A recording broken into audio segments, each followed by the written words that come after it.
Excellent. So thank you very much for that introduction, and I think it is a wonderful topic for us all to be sharing at the moment in terms of empowering child resilience, and as I've put up there, even in isolation. So let's find out a little bit more about Secret Agent Society and how it all fits together with the Autism CRC that Cheryl has just mentioned. So we distribute the Secret Agent Society program that was developed by Dr. Renee Beaumont, and we're actually a wholly owned subsidiary of the Autism CRC company.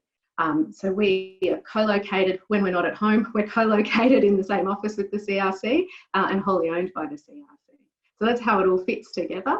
And we also have had some very special research through the Autism CRC research stream. Now, SAS actually predates the CRC as well. It's been empowering children since 2009, and we have 3 different ways that this can help families and service providers, and most importantly children, to empower them to build social and emotional resilience. Firstly, there's standalone resources where you can get use the computer game or the board game, for example, and flexibly use that to help target particular things that a young person might be struggling with or might want to build stronger skills with. We also have the original small group program, which is what a lot of people know and love and are offering around the globe, where little groups of children come together with groups of parents, and we work together with the parents, the schools and the kids, so everyone's helping all on the same page, if you will. And there's also options for mainstream classrooms, so that if it's kids on the spectrum, for example, are learning their skills through the small group program, they can also go back into a classroom that's talking about the same language and skills as well. So there's a whole suite of different options out there. In terms of the evidence base, because that's a very, very important part, particularly in terms of the Autism CRC, the evidence base of SAS has been growing since those early years, since Renee's original PhD, which started in 2003 and was published in 2008. There's published evidence around using the small group program with children on the autism spectrum, and also other children with anxiety disorders, ADHD, other just wanting to build social and emotional resilience. The computer game pack, one of those standalone resources, also has published research behind it. And the mainstream schools has got evolving research going on how to use it in a mainstream setting. If anyone is interested in the detail or the references for journal articles and things, head to our website. I've popped it on the bottom of my slide. Hopefully you can see it.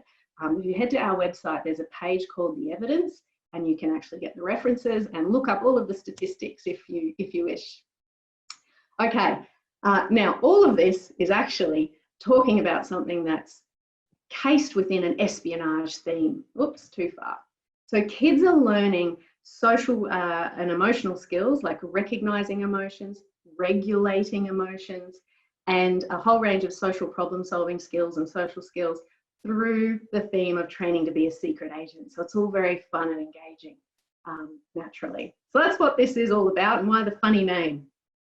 Now, we have had a really interesting experience with the whole pandemic coming in, because what SAS already had was an evidence-based framework and options for people to access online clinical services and distance education, as well as face-to-face clinical services or educational services in schools, plus home-based options where parents can be delivering, helping empower their child at home with the support of a professional remotely. So, for example, remote coaching via video conferencing, or back in the day it was Skype.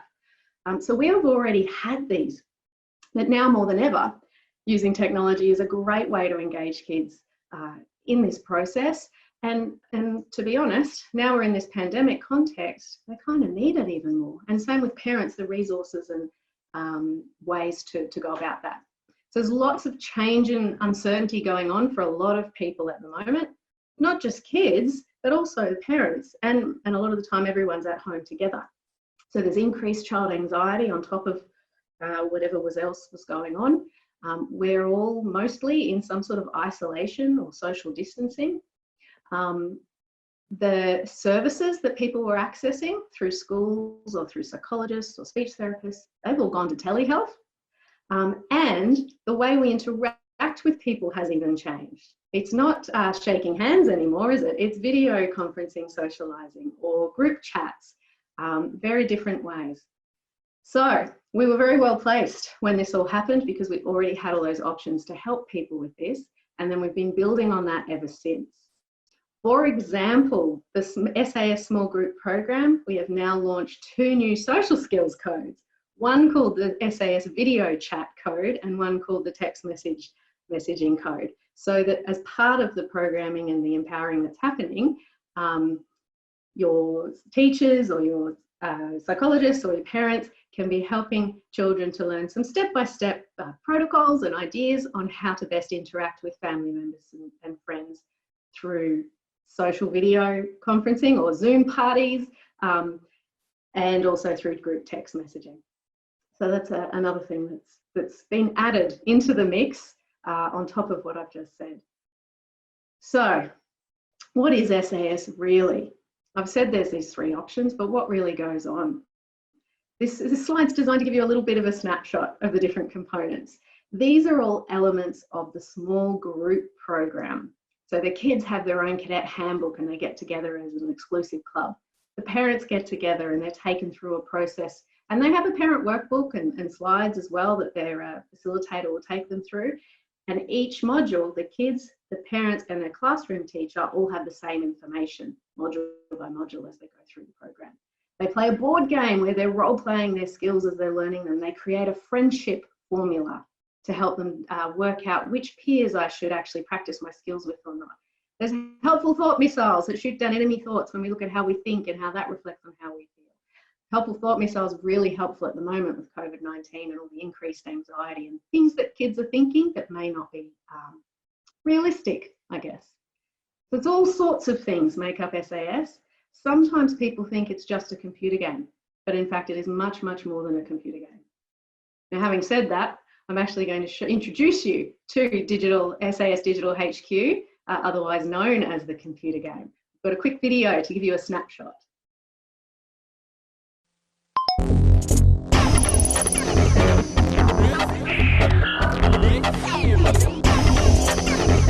Please enter the International Secret Agent Society headquarters, where you will begin your training. Welcome to the International Training Headquarters. You'll be training here with 4 other rookies. Your mentor special agent, Agent Arden, will give you clues for your training missions. Your mission is to find the Black Bandits as quickly as possible. Use your night vision lenses to find the criminals.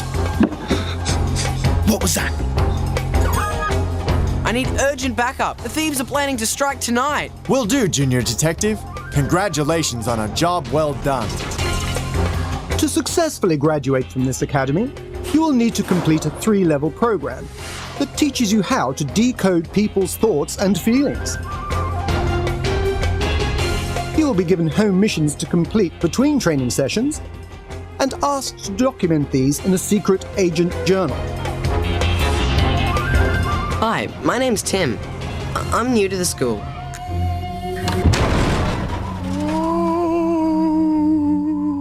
Junior Detective, try activating the shield and muted bullet attachments on your handheld PC.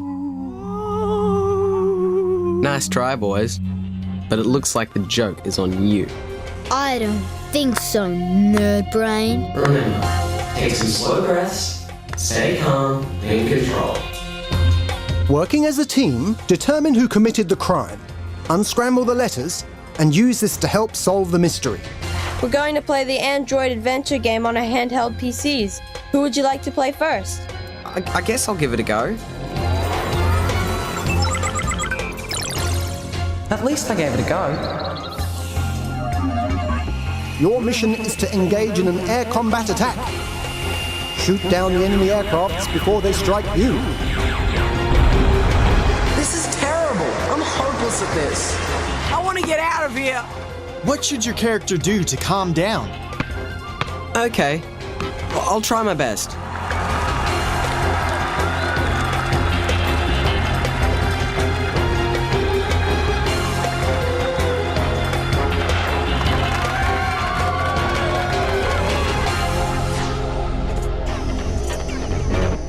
Good luck.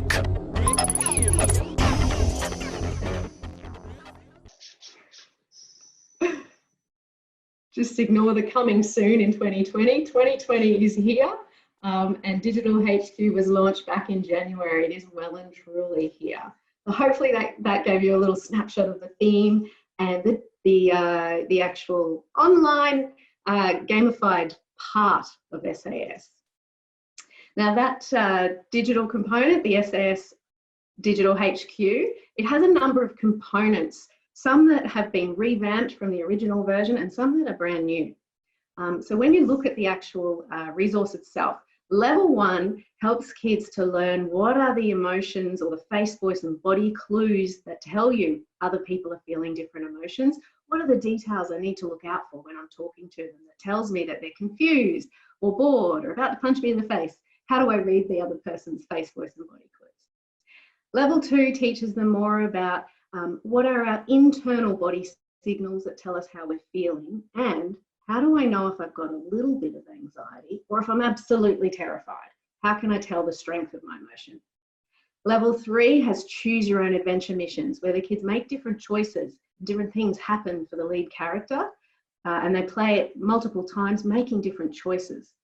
The idea being that it's demonstrating the benefits of using or not using different social skills or emotion regulation strategies in different moments in time. Level 4 has a self-reflection quiz where the kids get to say where they feel they're at with their skills and what they would like or not or don't want to get better at. And there's a graduation ceremony for the cadets.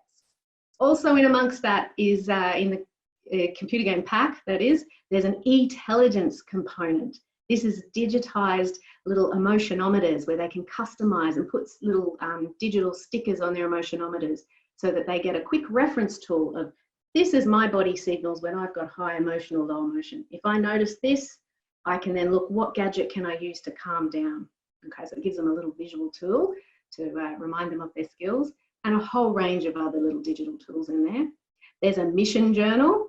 So traditionally in the small group program, they come together as a group of kids and then between sessions, so over the week, they get sent on missions where they go and practice different things and then they report back on how they went in their journal, their secret agent journal.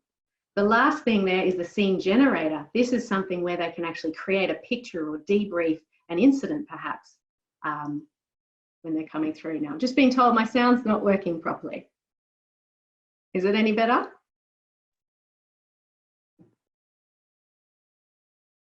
I'll keep going, I think, unless Cheryl jumps in. If you would like access to download a free resource to look more at the detail on how you might use that computer game or the Digital HQ, we have a resource you can download that's all about supporting the flexible use of the standalone resource. So it's not the small group program, it's just that, sorry, I'll just check what's happening with the sound. Oh, okay, sounds fine, great, it was just the video. If you would like to watch the video and the sound didn't work, it is also on the homepage of the website. Okay, so apologies for the sound, but you can access it on the website as well. And on, I think it's on Facebook. But this book you can download from playsas.net. Have a little look of the different ideas and different ways that the resources can be used for different skills that a child might be struggling with, particularly while in isolation. All right, some examples of this. Let's say that we wanted to help little Lisa here, who's feeling anxious about COVID-19 and gets really, really worked up whenever a family member leaves the house. And we might want to help her to start to notice her emotions. We could go into Digital HQ and start off playing something called Detective Laboratory and Degrees of Delight and Distress. I've got images of these on the side here. Detective Laboratory teaches them all about the different scientific things that happen in your body, or the physiological things, I should say, when you feel different emotions. And Degrees of Delight and Distress, you can actually make little posters exploring your body clues at different levels of emotions. Then maybe their teacher or their psychologist, their speechy, their OT or their parent might then also sit with them and help them create their own emotionometer through that digital intelligence pack that I mentioned. That's these images here. And then maybe to help them practice and really get this skill, we might set them on a mission called Employment of the Emotionometer, where every day they're trying to rate the intensity of their emotions or notice their emotions and rate the intensity. And then they reflect back and answer questions in their secret agent journal which is also in Digital HQ. So you can type in answers to questions, you can create pictures to answer questions, you can select body clues on images to talk about how you went on your mission. You could also get every family member to create one of these pictures from in Digital HQ that I've got there, the purple triangle. You could have everyone make one in the family, put them all up on the fridge, and all week everyone's talking about the body clues that they notice. I'll just move through this one quite quickly so I don't take up all the time on the other presenters. We might also want to help Lisa with how to use relaxation gadgets, as they're called, or strategies to help you to calm down when you notice you've got really high emotions. So we might play Detective Flight Challenge, where you actually are flying a plane and you shoot down drones or you get shot down. And the performance of how easy it is to fly and how well you do, it's determined by whether you calmed yourself down first or not, whether you used your gadgets or not. So you get to explore this whole consequences piece. Then we might be going to teach Lisa how to do her O2 regulator, or activate her O2 regulator, slow breathing, with some role plays and some prompting to use that gadget whenever we see her feeling anxious. And then the missions might be something called Operation O2 Regulator, where they practice their slow breathing 5 nights a week, and they rate on a little movable scale how relaxed they're feeling before they're breathing and how relaxed they're feeling after they're breathing, and answer some other questions. There's quite a few bits and pieces in this Digital HQ that can help you with direct teaching, and also how to get the kids to practice their skills when they're not with anybody. All right, so just to recap, and then I'll hand back to Cheryl. So we have the standalone resources. You can jump on our website and check those out. Also, there's a workshop, live interactive workshop called Empowering Children next Wednesday, which is all about how to use the standalone resources, including how to do it through telehealth. So if any of you are transitioning to telehealth and you need some resources and strategies for working with kids that way, that could be useful. The small group program in the middle here, there's a 2-day facilitator training course. The details of all those are up on our website as well. If you're a family, there is a find a provider function on our website. You put in your address or your suburb, and it gives a map and a list of who's nearby that offers the small group program for you. And if you're interested in any mainstream classroom inclusion strategies, just contact us and we'll talk to you about the different options. And that is the end of my part of today's webinar. Thanks, Cheryl. Thank you, Kathleen.